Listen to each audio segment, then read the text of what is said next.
Hello दोस्तों, welcome to my YouTube channel. दोस्तों, मैं सोनू सर स्वागत करता हूं अपने यूट्यूब चैनल पे। दोस्तों, आज हम जो पढ़ने जा रहे हैं वो एक बहुत ही इम्पॉर्टेंट कंस्ट्रक्शन है, वोकैब का एक बहुत ही इम्पॉर्टेंट पार्ट है। देखिए दोस्तों, आज की जो चर्चा होने वाली है वो top 200 most important idiom and phrases पे चर्चा होने वाली है और ये एग्ज़ाम का बहुत बहुत इम्पॉर्टेंट पार्ट होता है। एक बार मैं चेक कर लेता हूँ मेरी आवाज़ ठीक ठाक आ रही है कि नहीं आ रही है, और उसके बाद में हम सारी चीज़ों को कर लेते हैं। जी हाँ, मेरी आवाज़ बिल्कुल क्लियर आ रही है, सब कुछ ओके है। चलिए आ जाते हैं हम अपने कंस्ट्रक्शन पर। तो मैं चर्चा कर रहा था ईडियम एंड फ्रेजेस की, और मैं आपको बताता हूँ रोज़ाना रात को 9 बजे हमारी क्लास आ जाती है और हर क्लास के अंदर हम आपके लिए केवल और केवल इम्पॉर्टेंट क्वेश्चंस पेपर को ही लेकर आते हैं। सीरीज़ में आज पार्ट नंबर 5 आ गया है, यानी सेट नंबर 5 है। आज हम 81 से 100 तक जाएंगे। तो बिना समय गवाए हम अपने वीडियो को शुरू करते हैं। ये रहा क्वेश्चन 1। अ क्लोज फिस्टेड पर्सन। अब क्लोज फिस्टेड पर्सन का मीनिंग क्या होता है वो जानने की कोशिश करेंगे। क्या ये एक स्ट्रांग पर्सन होता है? नहीं। क्रूल पर्सन होता है, काइंड पर्सन होता है, या मिजरी पर्सन होता है, माइजरली पर्सन होता है? तो देखते हैं close fisted person. A close fisted person someone who is unwilling to spend money. जो पैसा नहीं खर्च करना चाहता हो, जो कंजूस हो। कैसा व्यक्ति हो? जो जो कंजूस हो। ठीक है। तो देखिए ये यहाँ पर ये अंकल हैं और ये पैसा नहीं खर्च करना चाहते हैं। एक मिनट मेरा सेट कर दूं मैं इसको, ये बार बार थोड़ा मूवमेंट ले रहा है ये। पहले इसको सेट कर दूं मैं सारी चीज़ें। तो क्लोज फिस्टेड पर्सन का मतलब होता है ऐसा पर्सन जो क्या करता हो, कंजूस हो, पैसे को कम खर्च करता हो। तो देखिए mister Verma very carefully with money, वो अपने पैसों को बहुत ध्यानपूर्वक खर्च करते हैं, इधर उधर खर्च नहीं करते हैं फालतू चीज़ों के अंदर। तो इसका जो आंसर लगेगा वो लगेगा ऑप्शन नंबर जो आएगा वो आएगा D for Delhi. Clear? Option D for Delhi हम लगा देंगे। नेक्स्ट क्वेश्चन की तरफ मूव करते हैं, क्वेश्चन नंबर 2। और 2 में क्या दिया हुआ है? अ डिम ऑफ डजन। अब अ डिम ऑफ डजन का मीनिंग क्या होता है ये जानेंगे हम लोग। क्या वेरी कॉमन होता है, फेनोमिनल होता है, अनकॉमन होता है, एक्सपेंसिव होता है? देखते हैं। A dime of dozen, very common and easy to get, not all are rare special. बहुत आसानी से मिलने वाली चीज है ना। कोई चीज कौड़ी के दामों में मिल जाए, बहुत आसानी से मिल जाए, उसको डिम ऑफ डजन कहते हैं। जैसे ये फूल हैं, तो यहाँ पे ट्यूलिप फ्लावर को ये ढूंढ रही है, और ट्यूलिप फ्लावर की इसके पास में बहुत बड़ी रेंज है, तो आम बात है, आसानी से मिल सकता है। ठीक है। और डिम ऑफ डजन मतलब जैसे ये आप पैसे देकर दुनिया में से कोई भी चीज खरीद सकते हैं, तो डिम ऑफ डजन होता है। चलिए, तो आंसर क्या लगाओगे आप? Very common. Option A for America, साधारण। नेक्स्ट क्वेश्चन पर आते हैं। क्वेश्चन नंबर नेक्स्ट जो है number 83। A fools पैराडिश, living in अ फूल्स पैराडिश। तो क्या बनेगा? ऑप्शन जरा देख लेते हैं, इमेजेस से हम समझते हैं। अ फूल्स पैराडिश, पैराडिश का मतलब क्या होता है? स्वर्ग होता है, और स्वर्ग के अंदर एक मूर्खों का स्वर्ग बना लेना, यानी सपनों की दुनिया में रहना, है ना। इसको कोई टेंशन नहीं है लाइफ की, बढ़िया एंजॉय कर रहा है, सपनों की दुनिया में है ये। तो ऐसी दुनिया में रहने का मतलब क्या होता है? A fool's paradise. तो to believe wrongly that you are in good situation, आप ऐसी परिस्थिति में हो कि आपको लगता हो सब कुछ सही है लेकिन वो परिस्थिति गलत है। तो यही आंसर होगा ऑप्शन नंबर ए। बी नहीं होगा। To be fooled by someone, किसी के द्वारा मूर्ख बनाया जाना। To live in luxuriously after fooling someone, किसी को मूर्ख बनाने के बाद में बहुत आरामदायक जीवन बिताना, ये नहीं होगा। To live in a world of imagination, कल्पना के संसार में रहना, ये भी नहीं होगा। नेक्स्ट क्वेश्चन की तरफ आता हूँ। नेक्स्ट क्वेश्चन में दिया हुआ है मेरे पास में, अ man of straw. A man of straw का मीनिंग क्या निकलता है समझेंगे। अ मैन ऑफ स्ट्रॉ का मतलब होता है कि ऐसा व्यक्ति जो क्या हो, बहुत ही ज़्यादा साधारण व्यक्ति हो। कैसा हो? नॉट रियल स्ट्रेंथ, कोई रियल स्ट्रेंथ नहीं है, एम्प्टी इनसाइड, अंदर से खाली है, इजीली ब्रोकन, आसानी से टूट सकता हो, साधारण व्यक्ति हो। ठीक है। अब करना क्या है, ऑप्शन को देखते हैं हम लोग। क्या बनता है हमारा option? A man of straw, a generous person, दयालु व्यक्ति नहीं। अ मैन ऑफ करेक्टर, जिसका चरित्र अच्छा हो, बिल्कुल नहीं। अ मैन विदाउट मीन्स, जिसके पास में कोई सुविधाएं नहीं है। A man of no substance, यानी अ नॉर्मल पर्सन, साधारण पर्सन। नेक्स्ट क्वेश्चन की तरफ आते हैं, क्वेश्चन नंबर 85। 85 में क्या दिया हुआ है? Trying to find out my lost ring in the college is like looking for a needle in a haystack. अब needle in a haystacks का मीनिंग क्या होता है समझते हैं।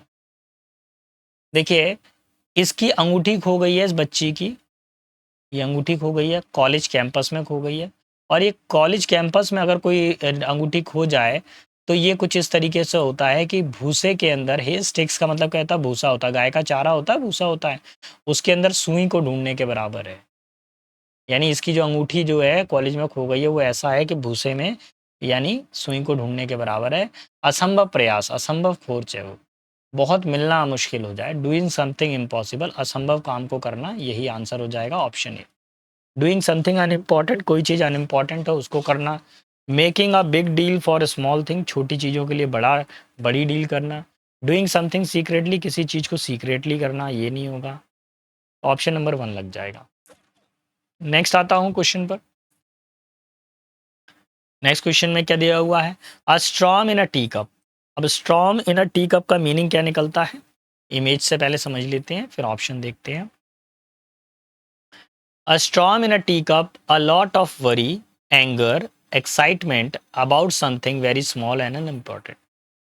किसी बात का बतंगड़ बना लेना, छोटी सी बात को बहुत बड़ा चढ़ाकर बना देना, है ना। छोटी सी बात पर बहुत बड़ा सा झगड़ा सा हो जाना। कुछ लोग होते हैं ना, ज़रा सी बात को बड़े घुमा फिरा के लंबा चौड़ा सा करके बताते हैं, तो क्या करते हैं, storm in a tea cup करते हैं। तो देखेंगे ऑप्शन नंबर 4 देखिए, a sudden storm during T time नहीं। लॉट ऑफ फज, फज का मतलब होता है बतंगड़ बनाना, विद सून बी फॉरगेटन, छोटी सी बात का बतंगड़ बना लेना जिसको जल्दी भूल जाना चाहिए, option number C. Disarrange cluttery, unnecessary tensions नहीं। नेक्स्ट क्वेश्चन पर आएंगे, क्वेश्चन नंबर जो है हमारे पास 87। The car in a backyard is proving to be white elephant. Car जो पीछे बैकयार्ड में पड़ी हुई है वो क्या हो रही है, वाइट एलिफेंट साबित हो रही है। अब देखिए, ऐसी कार जिसका अभी तक उपयोग नहीं है, आप उसका कोई यूज़ नहीं कर रहे हैं, वो कार पड़ी हुई है, तो उसको क्या बोलते हैं बेटा, वाइट एलिफेंट बोलते हैं। तो देखेंगे क्या है। देखो, गैराज में इसकी ये कार पड़ी हुई है। अब ये कार कैसी है, ना तो उसका कोई महत्व है, ऊपर से बहुत ज़्यादा महंगी है, ठीक है, महंगी है, और महत्व नहीं है, उसका मेंटेनेंस भी बहुत ज़्यादा महंगा पड़ रहा है, तो इसको क्या बोलेंगे, white elephant. Very huge item नहीं है, कॉस्टली यानी महंगा, और यूजलेस पोजीशन, कोई चीज़ बहुत ज़्यादा महंगी हो और निरर्थक हो, तो ऑप्शन बी फॉर बॉम्बे लगे, ठीक है। वेरी एक्सपेंसिव इन्वेस्टमेंट नहीं होगा, यूजफुल मटेरियल नहीं। नेक्स्ट क्वेश्चन पर आते हैं, क्वेश्चन नंबर 88। अ चीज हील, अब इसका मीनिंग क्या होता है देखेंगे, आप इमेजेस से देखते हैं पहले। अचीज हील का मतलब क्या होता है, was mighty Greek warrior who was almost invincible, the Trojan discovered his weakness and hit him there. देखिए, युद्ध के अंदर ये जो अचीज हील का मतलब ये था कि युद्ध के अंदर ये जो पर्सन हैं, ये जो लड़ाई के लिए खड़े हुए हैं, इनको हराना बड़ा मुश्किल था, क्योंकि ये चारों तरफ से जो है, जो अपने इक्विपमेंट से, यानी युद्ध का जो भी सामान है उससे घिरे हुए हैं ये। इनकी जो सबसे कमज़ोर रग थी वो ये थी कि इनकी एड़ी पर वार करना, है ना। अगर किसी जानवर के अगर आप पैर पे गोली मार दोगे या एड़ी पे वार कर दोगे तो क्या वो दौड़ लेगा, नहीं दौड़ पाएगा ना। तो युद्ध के मैदान में अगर किसी के पैर में अगर गोली लग जाती है, कुछ लग जाता है, तो बड़ा वो नुकसानदायक हो जाता है, यानी दुखती रग हो जाती है, ऐसी समस्या जिसका इलाज ना हो। बेयर फीट, नंगे पैर नहीं। टू रन फास्ट, तेजी से दौड़ना। टू वेट फॉर समबडी, किसी का इंतजार करना नहीं। वंस वल्नरेबल और अनसस्पेक्टेबल, तो आंसर डी फॉर दिल्ली ही लगेगा। नेक्स्ट क्वेश्चन पर आता हूँ, अगला क्वेश्चन क्या कह रहा है उसको जानते हैं हम लोग। देखो बेटा, मेरी कोशिश ये रहती है कि मैं आपको केवल इंपॉर्टेंट कंस्ट्रक्शंस पढ़ाऊँ, मैं फालतू इधर उधर का कचरा ना लेकर आऊँ मैं। इसलिए आप मेरे सारे वीडियोस देखोगे, उन वीडियोस में आपको मैं इधर उधर की बातें करता हुआ नहीं देखूंगा, मैं केवल एग्जाम से रिलेटेड और एग्जाम पॉइंट ऑफ व्यू पे ही आपको डिस्कशन करता मिलूंगा मैं। ऑल मून शाइन, अब ऑल मून शाइन का मतलब क्या होता है ये जानते हैं, क्या शो होता है, lighted only by moon, false या फार फ्रॉम रियलिटी, देखते हैं। ऑल मून शाइन का मतलब होता है कंप्लीटली फॉल्स, अनट्रू और nonsense, not bad of effect, यानी सच्चाई से बिल्कुल परे हो। देखो, ये आपस में बात कर रहे हैं, कुछ उल्टा सीधा बता रहे हैं जो सच्चाई से बिल्कुल परे हो, ठीक है।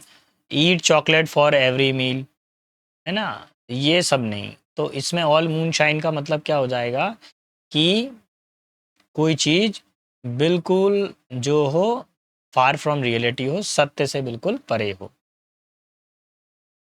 देखिए कंटिन्यू हमारी क्लासेस चल रही हैं, उसकी वजह से काफ़ी ज़्यादा थकान हो जाती है बेटा। चलिए कोई बात नहीं, पढ़ाना है हमको, सिलेबस कंप्लीट कराना है। Option number D. Next question पर आता हूँ। अगला क्वेश्चन क्या कह रहा है 90 पे, go back to the drawing board. अब इसका मीनिंग क्या होता है go back to the drawing board का, देखते हैं। When a plan or idea does not work, you need to start over a new plan। देखो उसने एक प्लान ए बनाया था, वो प्लान उसका काम नहीं किया, तो अब उसने क्या किया, जीरो से फिर दोबारा प्लान बनाया और प्लान बी बनाया उसने। जब प्लान ए काम नहीं करे तब प्लान बी पे आ जाना, यानी पहला प्लान काम नहीं कर रहा तो दूसरे वाले प्लान पर आ जाते हैं। Get started on a new job as the old one wasn't good. एक नया काम शुरू कर देना कि पुराना वाला जो ठीक नहीं था। तो यही आंसर हो जाएगा option A for Ambala. Look back at your achievement, अपनी उपलब्धियों की तरफ देखना एंड लर्न फ्रॉम देम, और उससे सीखना, ये नहीं होगा। Withdraw support to someone whom you always supported, ये भी नहीं होगा। Start planning again because earlier plan was fail. तो भैया मेरे ख्याल से ऑप्शन नंबर डी होना चाहिए इसका आंसर, ए नहीं होगा। अपने शब्दों को वापस लूंगा, यहाँ से ए को हटा देते हैं हम, ठीक है। जो ऑप्शन बेटा लगाओगे वो क्या लगाओगे, ऑप्शन डी फॉर दिल्ली लगाइएगा। एक minute, option D for Delhi लगेगा। Start plan again because early plan was fail, जब पहला प्लान फेल हो गया हो तब दूसरा प्लान बना लेना। नेक्स्ट क्वेश्चन की तरफ मूव करते हैं। Be glad to see the back of, अब किसी की पीठ को देखकर खुश होना, है ना, तो देखते हैं। To be very happy when someone who has cause trouble advance leave. देखिए ऑफिस के अंदर कोई व्यक्ति था, वो बहुत ज़्यादा परेशान करता था, तो ऑफिस में से उस व्यक्ति को हटा दिया। क्यों हटा दिया, क्योंकि वो लेट था, हमेशा कंप्लेन करता था, हमेशा नेगेटिव बातें करता था, ड्रामेबाज था। तो ऐसे व्यक्ति को हटा देना to be glad to see of the back होता है। तो अब आंसर क्या लगेगा, देखते हैं एक बार।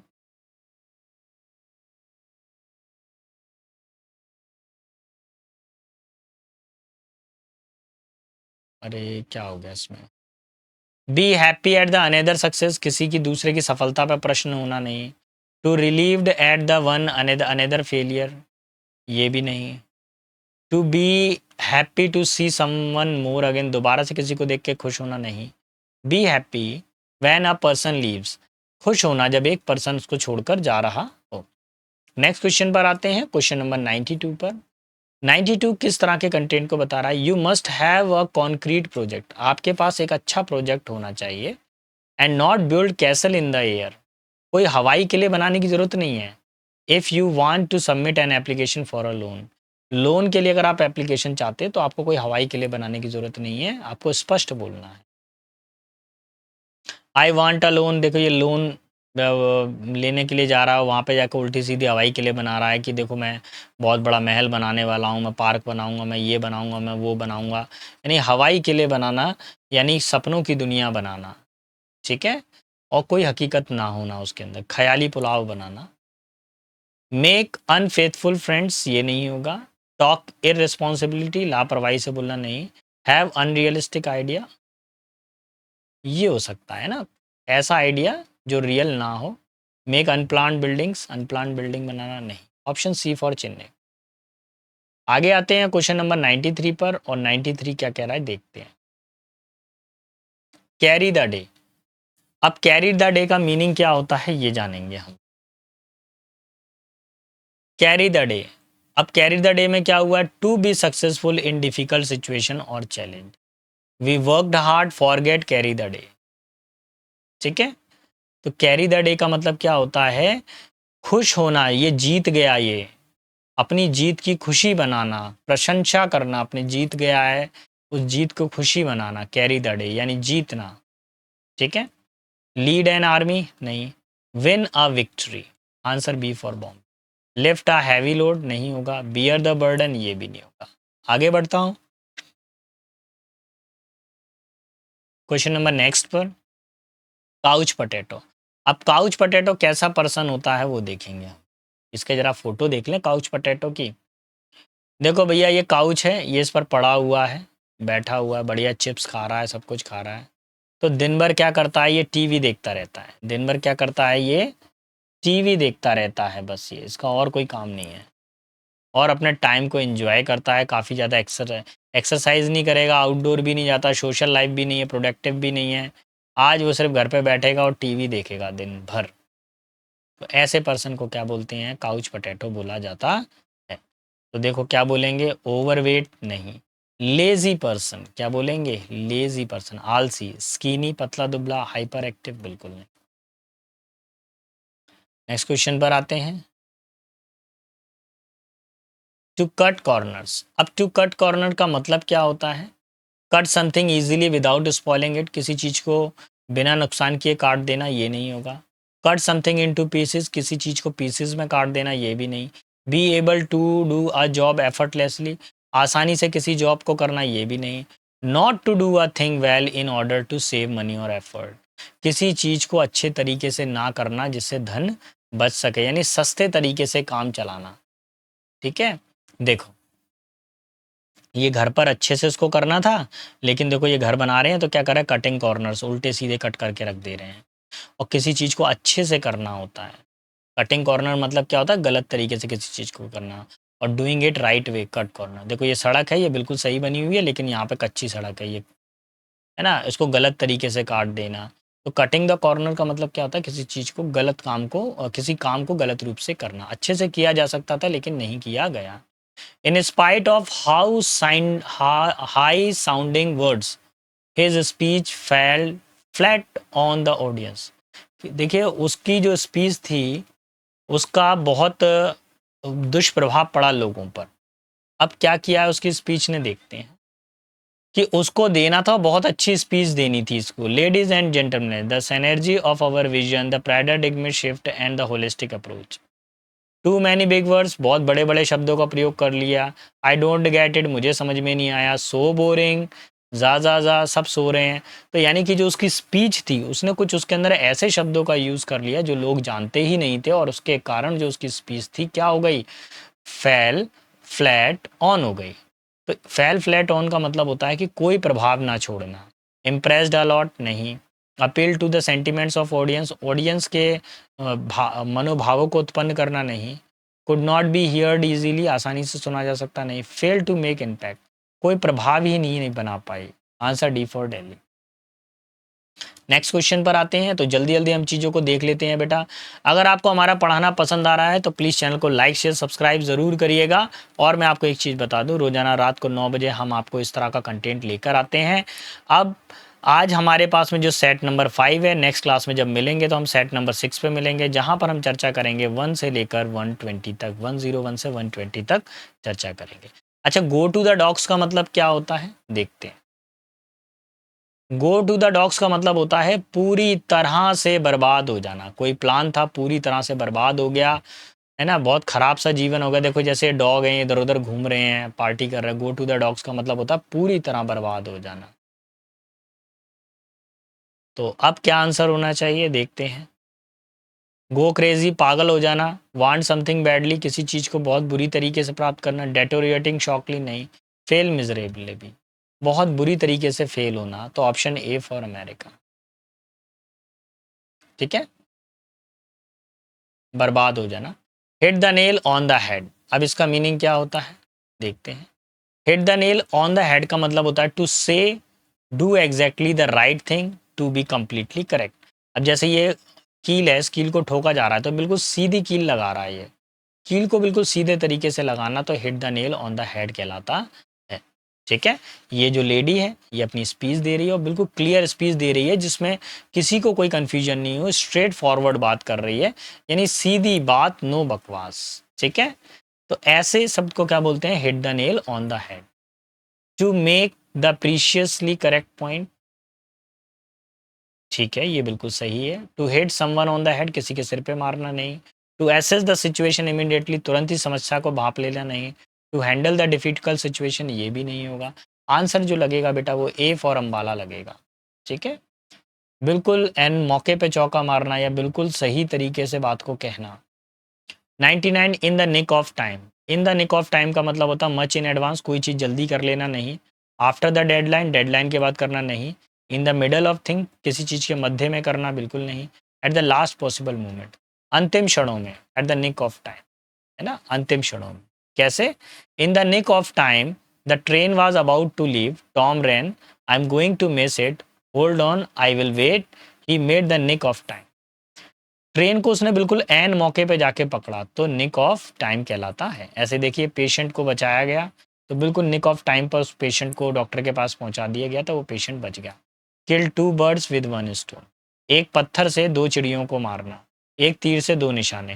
ट्राई समथिंग इम्पॉसिबल, कोई असंभव काम करना, ये नहीं। To be an expert shooter, expert shooter होना नहीं। Achieve two result with a single effort, यही आंसर होगा सी फॉर चेन्नई।